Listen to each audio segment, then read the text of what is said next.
دل کو ہمارے روشن کر دے الہی، آئے اس میں انوار حدیث۔ الحمد للہ رب العالمین والصلاة والسلام علی سید المرسلین، اما بعد فاعوذ باللہ من الشیطان الرجیم، بسم اللہ الرحمن الرحیم۔ الصلاة والسلام علیک یا رسول اللہ وعلی آلک واصحابک یا حبیب اللہ۔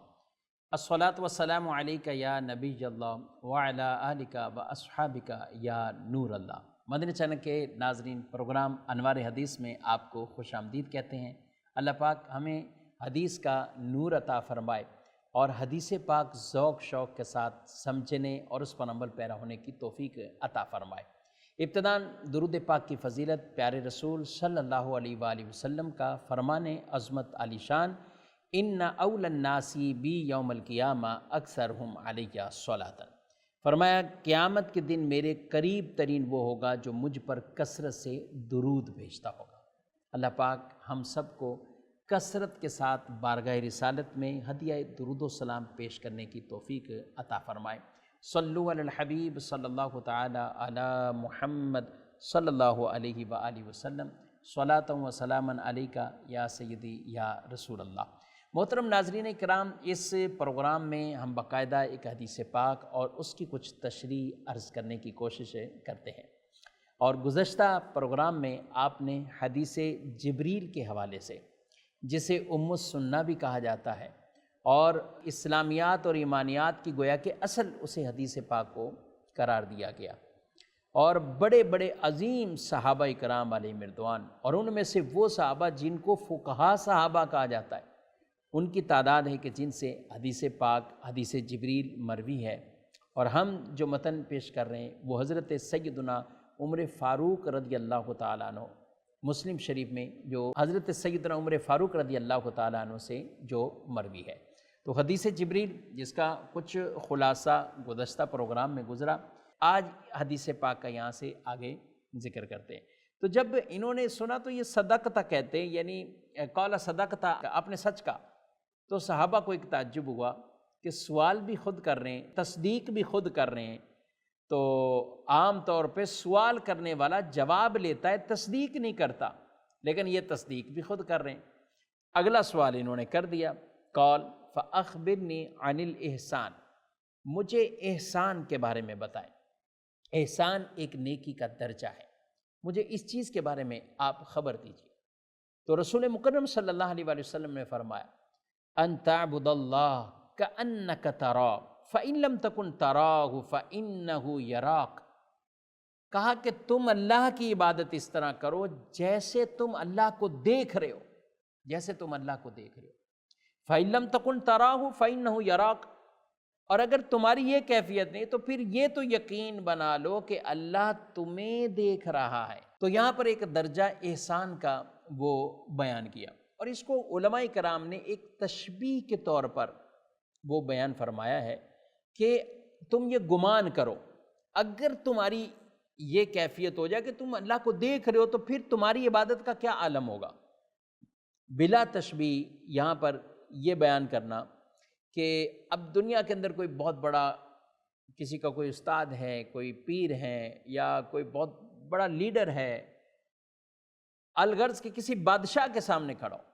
تو آدمی کی کیفیت کیا ہوگی؟ اس وقت وہ اپنے بارے میں ایک خوف، دیگر سب چیزیں، اور کیا کیفیت اس کے حلیے کی، لباس کی، اس کے اپنی حلیے کی، کہ وہ کس انداز سے وہاں پہ وہ کھڑا ہوگا۔ کوئی اپنے باس کے پاس بھی جاتا ہے تو موبائل کو بھی سائلنٹ کرتا ہوگا، پھر اور اہتمام کر کے پھر جاتا ہوگا۔ بلا تشبیہ عرض کر کہ یعنی ایک خوف والی جو کیفیت ہوتی ہے، تو یہاں تو آدمی اللہ کی بارگاہ میں، وہ جو سارے جہانوں کو پالنے والا خالق ہے، مالک ہے، قادر ہے، سمیع و بصیر ہے، اس کی بارگاہ میں کھڑے ہونا، تو پھر کیسے کھڑا ہونا ہے؟ یہ ارشاد فرما دیا کہ پھر تمہاری یہ کیفیت تو تم گویا کہ اللہ کو دیکھ رہے ہو، اگر یہ کیفیت نہیں تو یہ تو یقین ہو کہ اللہ تمہیں دیکھ رہا ہے۔ یہ یقین یعنی مستحضر بھی ہو، تم اس کو ذہن میں رکھ کر عبادت کرو۔ تو جب یہ کیفیت آدمی کی بنے گی کہ اللہ دیکھ رہا ہے، اللہ دیکھ رہا ہے، اللہ دیکھ رہا ہے، تو پھر کئی اعتبار سے وہ بہتری کی طرف آئے گا۔ نماز میں 5 وقت اللہ دیکھ رہا ہے، اللہ دیکھ رہا ہے، اللہ دیکھ رہا ہے، یہ تصور بنے گا تو مسجد سے باہر بھی جائے گا تو یہ تصور اس کا رہے گا کہ اللہ دیکھ رہا ہے، اللہ دیکھ رہا ہے۔ اور جس آدمی کا یہ تصور رہتا ہے کہ اللہ دیکھ رہا ہے تو پھر وہ گناہ کے کاموں کے قریب نہیں جائے گا، پھر وہ نافرمانیوں کے کام کی طرف نہیں جائے گا۔ وہ تجارت کر رہا ہو یا کہیں اور ہو، وہاں اس کو یہی ذہن بھر کہ اللہ دیکھ رہا ہے، اس کی ایک کیفیت وہ خوف والی پیدا ہوگی اور ہونی چاہیے، کیونکہ نماز خود ایسا عمل ہے کہ ان الصلاۃ تنہی عن الفحشاء والمنکر، کہ نماز خود یہ بری باتوں سے اور فحش کاموں سے، برائیوں سے نماز روکتی ہے۔ اب اگر کسی کو نہیں روک رہی یا کوئی آدمی نہیں رک رہا نماز پڑھنے کے باوجود، تو وہ اپنی نماز کی درستگی کرے، نماز کو چھوڑے نہیں۔ یہ نماز ایک نہ ایک دن اسے برائی سے لازمی روک دے گی،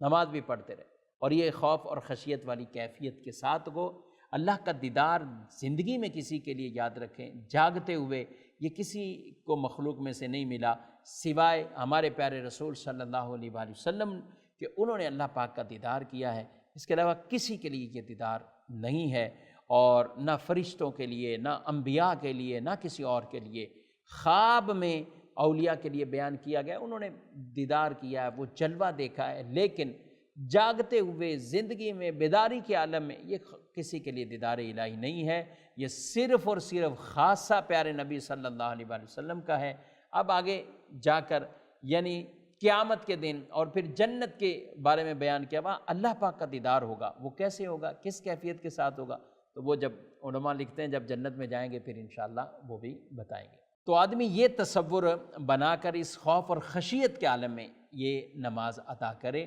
تو یہ ایک مرتبہ احسان جو عبادت والا ہے اس پر گویا کہ فائز ہوگا۔ اور اس کا مطلب یہ ہے کہ ظاہری اعتبار سے بھی، یعنی خشوع خضوع کسے کہتے ہیں،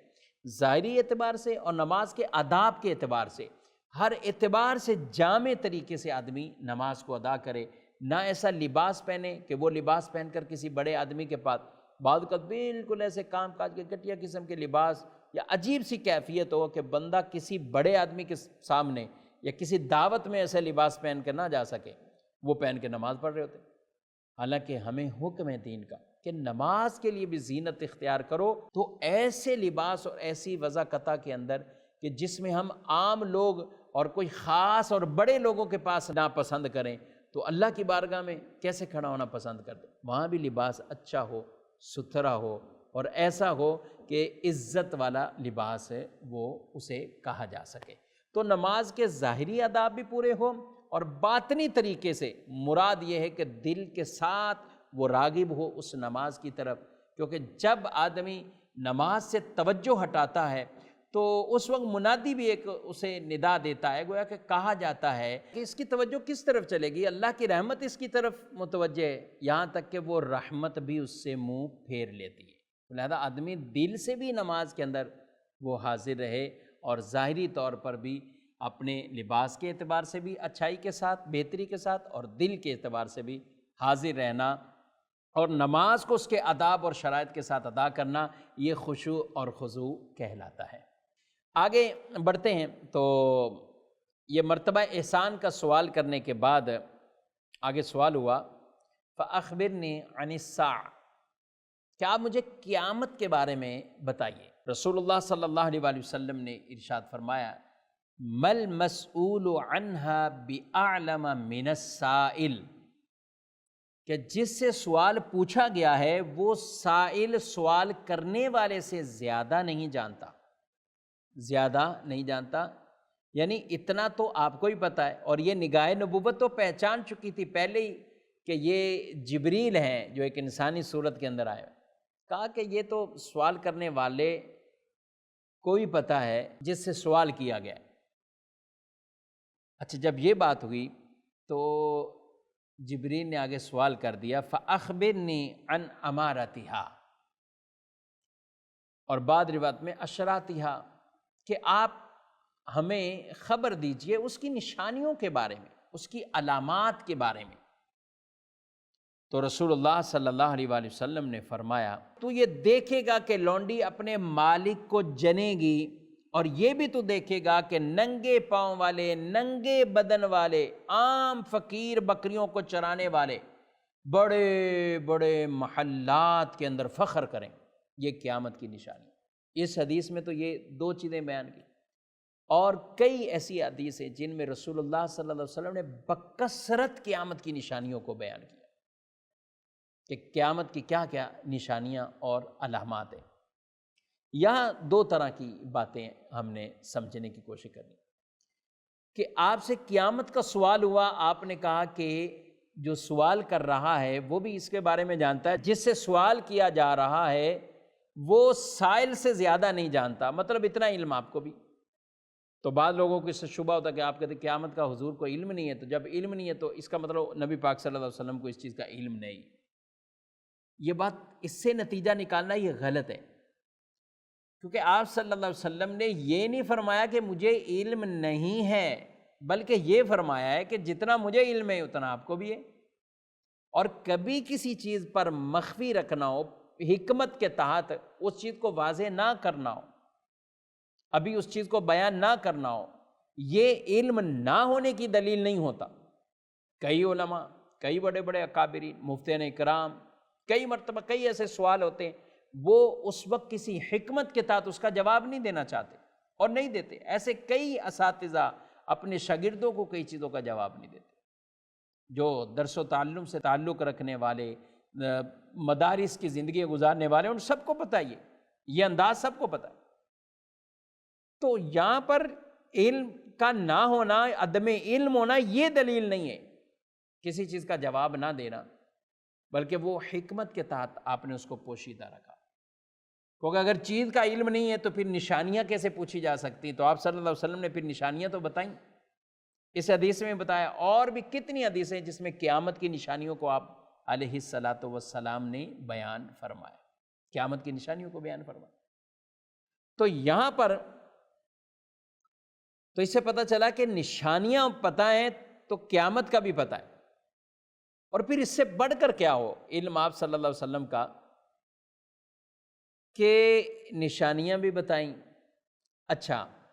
آپ علیہ السلام نے مہینہ بھی بتایا محرم، آپ علیہ السلام نے دن بھی بتایا جمعہ، آپ علیہ السلام نے تاریخ بھی بتائی 10 محرم۔ اتنی چیزوں کو بیان کر دیا، ایک چیز آپ نے بیان نہیں کی کہ وہ سن کون سا ہوگا، سال کون سا ہوگا۔ یہ اس وجہ سے حکمت کے پیش نظر کہ اگر یہ بھی بیان کر دیا جاتا تو لوگ کہتے ہیں ہاں قیامت تو بہت دور ہے، اب جو کچھ مرضی کرنا کرو۔ عمل میں کوتاہی، کمی، اور قرآن میں اللہ نے جو یہ ارشاد فرما دیا ہے قیامت اچانک آئے گی، تو اب اگر حضور علیہ السلام اسے بیان کر دیتے تو پھر یہ فرمان یہ کس طرف؟ تو اس حکمت کے پیش نظر آپ علیہ السلام نے قیامت کے بارے میں یہ نہیں بتایا بلکہ ان کی نشانیوں کے بارے میں بتایا۔ ہمارا یہ عقیدہ ہے رسول اللہ صلی اللہ علیہ وسلم کی ذات اقدس کے حوالے سے کہ اللہ پاک نے ان کو علم عطا فرمایا، وَعَلَّمَكَ مَا لَمْ تَكُنْ تَعْلَمْ، آپ جو نہیں جانتے تھے اللہ نے آپ کو علم دے دیا، وہ عطا فرما دیا، غیب کی خبریں آپ کی طرف وحی فرما دی گئی، تو آپ اللہ کے بتائے ہوئے سے آپ یہ جانتے ہیں قیامت کب قائم ہونی۔ اسی لیے تو نبی پاک صلی اللہ علیہ وسلم نے جمعے کا دن بھی بتا دیا، محرم کا مہینہ بھی بتا دیا، 10 محرم کی تاریخ بھی بتا دی، اور جگہ بھی بتا دی، شام میں وہ جگہ بھی بتا دی، لیکن صرف سال نہیں بتایا کہ کس سال میں، اور وہ حکمت یہی تھی جو میں نے ابھی عرض کیا ہے۔ تو قیامت کا علم آپ صلی اللہ علیہ وسلم کو ہے، آپ نے پھر آگے ان کی نشانیوں کو بھی بیان فرما دیا۔ آگے مزید بھی کچھ نشانیاں عرض کرتا ہوں، لیکن اس سے حدیث کا متن مکمل کرتے ہیں۔ ثم انطلق، حضرت عمر رضی اللہ تعالیٰ عنہ کہتے ہیں کہ اس کے بعد وہ آدمی چلا گیا۔ فلبثت ملیجا، میں تھوڑی دیر رکا۔ ثم قال لی، مجھے حضور علیہ السلام نے کہا، یا عمر اتدری من السائل، اے عمر جانتے ہو یہ پوچھنے والا کون ہے، سائل کون ہے؟ قلت اللہ ورسولہ اعلم، میں نے کہا اللہ اور اس کا رسول بہتر جانتا ہے۔ یہ صحابہ کا انداز تھا، حالانکہ کہہ رہے ہیں شروع کے اندر کہ وہ ایسا شخص آیا جس کو ہم پہچانتے بھی نہیں، سفر کے آثار نہیں ہے، لیکن حضور علیہ السلام کے بارے میں عقیدہ یہ ہے کہ حضور جانتے ہیں۔ ہم اگرچہ نہیں پہچانتے، نبی صلی اللہ علیہ وسلم پہچانتے اسے۔ تو میرے آقا صلی اللہ علیہ وسلم نے فرمایا فَإِنَّهُ جِبْرِيلُ أَتَاكُمْ يُعَلِّمُكُمْ دِينَكُمْ، یہ جبریل ہیں جو تمہارے پاس آئیں، تمہیں تمہارا دین سکھانے کے لیے آئے ہیں، دین سکھانے کے لیے۔ اب یہاں پر یہ بات کہ دین کیسے سکھایا، جبریل نے سکھایا یا حضور علیہ السلام نے سکھایا؟ دین تو حضور علیہ السلام نے سکھایا، لیکن یہاں جبریل کی طرف نسبت کی وجہ کے سبب وہ بنے کیونکہ سوال انہوں نے کیا، پوچھا انہوں نے، جو وہ پوچھتے گئے حضور علیہ السلام جواب دیتے گئے، وہ دین کا علم تمہارے تک پہنچا، تو اس کی نسبت آپ صلی اللہ علیہ وسلم نے ادھر فرما دی کہ وہ جبریل تھے جو تمہارے پاس آئے، یعلمکم دینکم، تمہیں تمہارا دین سکھانے آئے۔ یہاں علماء نے ایک نقطہ یہ بھی بیان کیا کہ جبریل امین علیہ السلام نبی پاک صلی اللہ علیہ وآلہ وسلم کی بارگاہ میں آپ کئی ہزار بار آئے، دیگر انبیاء کے پاس آپ کسی کے پاس 100 بار، کسی کے پاس 50 بار، کسی کے پاس کچھ تعداد میں، لیکن حضور اکرم صلی اللہ علیہ وسلم کے پاس 24,000 بار جبریل امین حاضر ہوئے، 24,000۔ آپ اعلان نبوت اور آپ صلی اللہ علیہ وسلم کا وصال مبارک، یہ سال نکالیں تو 23 سال بنتے، 23 سال یہ بنتے، لیکن جبریل 24,000 بار آ گئے، یعنی ہر سال 1,000 سے زائد بار رسول مکرم صلی اللہ علیہ وسلم کی بارگاہ میں بے لقائے یار، ان کو چین آ جاتا اگر یوں نہ آتے بار بار جبریل سدرہ چھوڑ کر، تو حضور علیہ السلام کی بارگاہ میں جبریل اتنی بار آئے۔ اور یہ بھی علماء نے بیان کیا کہ یہاں حضور علیہ السلام نے فرمایا یعلمکم دینکم، تمہیں تمہارا دین سکھانے آئے، تو جیسے احکامات سکھائے، وہاں بیٹھنے کا طریقہ، رسول مکرم صلی اللہ علیہ وسلم کی محفل اور مجلس کا ادب یہ بھی سکھا کر گئے کہ گویا کہ تشہد میں بیٹھ گئے کہ حتی جلس الی النبی فاسند رکبتئی الی رکبتئی ووضع کفئی علی فخذئی، کہ انہوں نے اس طرح بیٹھے جیسے ہم اتحیات میں بیٹھتے ہیں، تو اپنے ہاتھوں کو اپنی رانوں پہ رکھا، ایسے حضور علیہ السلام کی بارگاہ میں جبریل امین وہ بیٹھے۔ تو جیسے ظاہری احکامات سوال کر کے وہ سکھا کر گئے، بیٹھ کر بھی بارگاہ رسالت میں بیٹھنے کا ادب اور طریقہ بھی جبریل امین علیہ السلام وہ سکھا کر گئے۔ اور یہ بہت بڑا ایک عمل ہے کہ بارگاہ رسالت میں تعظیم، حضور اسلام کی مجلس میں بیٹھنے کے آداب، یہ تو قرآن بیان فرما رہا ہے، یا ایھا الذین آمنوا لا ترفعوا اصواتکم فوق صوت النبی، اے ایمان والو اپنی آوازیں بلند نہ کرو نبی صلی اللہ علیہ وسلم کی آوازوں سے، ولا تجہروا لہ بالقول کجہر بعضکم لبعض ان تحبط اعمالکم وانتم لا تشعرون، اور ان کو ایسے نہ بلاؤ جیسے آپ ایک دوسرے کو آواز دے کر بلاتے ہو، ایسے بھی نہیں بلاؤ۔ اگر یہ غلطی ہو گئی، خدا نہ خواستہ کس سے یہ معاملہ ہو گیا، ان تحبط اعمالکم، تمہارے عمل تباہ ہو جائے گے اور تمہیں شعور بھی نہیں ہوگا۔ اور اللہ نے ان لوگوں کی تعریف بیان کی ہے، ان الذین یغضون اصواتهم عند رسول اللہ اولئک الذین امتحن اللہ قلوبهم للتقوی، فرمایا وہ جو اپنی آوازوں کو کم کرتے ہیں رسول اللہ صلی اللہ علیہ وسلم کے پاس بیٹھ کر، اپنی آوازیں آہستہ سرگوشی جیسے کر رہے ہیں، کہا یہ وہ لوگ ہیں جن کے دلوں کو اللہ نے تقوی کے لیے منتخب فرما لیا، تقوی کے لیے منتخب فرما لیا، ان کے لیے مغفرت بھی ہے، ان کے لیے رزق بھی ہے۔ تو حضور علیہ السلام کی مجلس میں بیٹھنے کے آداب تو خود اللہ پاک قرآن پاک میں ارشاد فرما ہے۔ اس حدیث کے ساتھ مفتی احمد یار خان نعیمی رحمۃ اللہ تعالیٰ علیہ نے ایک اور بھی نقطہ بیان کیا ہے، اور بہت ہی پیارا نقطہ بیان کیا۔ آپ کہتے ہیں کہ فرشتے نوری ہیں، ان کو کھانے پینے کی، ان کو اس طرح کی چیزوں کی کوئی ضرورت نہیں، حاجت نہیں، اور لیکن کہا یہ نوری ہونے کے باوجود جبریل امین بشری حالت میں عام لوگوں کی کیفیت میں آتے حضور علیہ السلام سے، اس طرح بھی آئے، اور اس حدیث میں ایسے ہی آئے عام انسانوں کی صورت میں۔ تو کہا جو نور کے لوازمات ہیں اب وہ نہیں، اب بشری تقاضوں کے مطابق آئیں، مجلس میں پھلانگتے ہوئے، راستہ لیتے ہوئے آگے تک پہنچے۔ ایک روایت میں رسول اللہ صلی اللہ علیہ وسلم نے دیکھ لیا اور پھر فرمایا ان کے لیے راستہ کھولو، ان کو میرے قریب آنے دو، ان کو میرے قریب آنے دو۔ اور اس پہ بھی صحابہ کو تعجب تھا کہ ہماری تو یہ پہچان میں بھی بندہ نہیں آ رہا، لیکن حضور علیہ السلام فرما رہے اسے میرے قریب بھیجو، تو قریب بٹھایا، تو کہا نوری فرشتہ بشری حالت میں آ سکتا ہے، اس میں کوئی ایسی بات نہیں ہے۔ تو یہ ایک عقیدے کے طور پر بیان کیا کہ حضور علیہ السلام کے نور بشر کا جو عقیدہ ہے، یہ بات کہتے ہیں کہ آپ نور کہیں تو اس کا مطلب بشر نہیں ہے، اور بشر کہیں تو پھر کہیں نور نہیں ہے، تو ایسا نہیں ہے کہ بشری کیفیت میں جلوہ گر ہونا تو اس سے نور نہ کہا جا سکے، نور اس سے بالکل منقطع ہو جائے گا، یہ غلط ہے۔ جبریل نوری اللہ کے فرشتے ہیں اور سردار ہیں ان تمام نوریوں کے، مگر بشر کی کیفیت کے اندر وہ مجلس میں ہے۔ تو ہمارے پیارے نبی صلی اللہ علیہ وسلم، ہمارا عقیدہ ایمان، آپ بشر ہیں، بشر بھی عام نہیں بلکہ سید البشر، بشروں میں سب سے افضل کیٹیگری انبیاء اور رسولوں کی ہے۔ ہمارے پیارے نبی صلی اللہ علیہ وسلم ان تمام انبیاء اور رسولوں سے بھی افضل ہیں، سید البشر ہیں، اور آپ صلی اللہ علیہ وسلم نور بھی ہیں۔ اپنی حقیقت کے اعتبار سے آپ نور ہیں، اور دنیا میں تشریف لانے کے اعتبار سے بشر ہیں۔ بشریت والی کیفیات کا غلبہ اکثر رہا، اور کبھی نوری جلوے بھی ہوتے تھے، اور یہ نور باقاعدہ دیکھا ہی اماں عائشہ صدیقہ رضی اللہ تعالیٰ عنہ نے کہ آپ کے چہرے مبارک سے نور نکلا اور کمرہ پورا روشن ہو گیا، ان کو گم شدہ سوئی بھی ان کو مل جاتی ہے۔ تو یہ کیا ہے؟ یہ نوری کیفیت کا وہ جلوہ ہے۔ تو ہمارے پیارے نبی صلی اللہ علیہ وسلم وہ بشر بھی ہیں، اور ہمارا عقیدہ ان کے بارے میں نور بھی ہے۔ قرآن مجید فرقان حمید میں بھی قد جاءکم من اللہ نور و کتاب مبین، آپ تفسیر کی کتابیں اٹھا کر دیکھ لیجئے، چاہے تفسیر جلالین ہو، روح المعانی ہو، آپ دیکھیے علماء تفسیر کیا بیان کر رہے ہیں۔ اس نور کی تشریح پیارے نبی صلی اللہ علیہ وسلم کی ذات سے کی ہے۔ اس سے مراد نور الانوار ہیں، جو سارے نوروں کا نور ہیں، والنبی المختار ہیں۔ علامہ آلوسی بغدادی رحمۃ اللہ تعالی نے اپنی یہ تفسیر میں کلمات لکھے، اور حضور علیہ الصلوۃ والسلام کو مراد لیا اس نور سے۔ تو میرے آقا صلی اللہ علیہ وسلم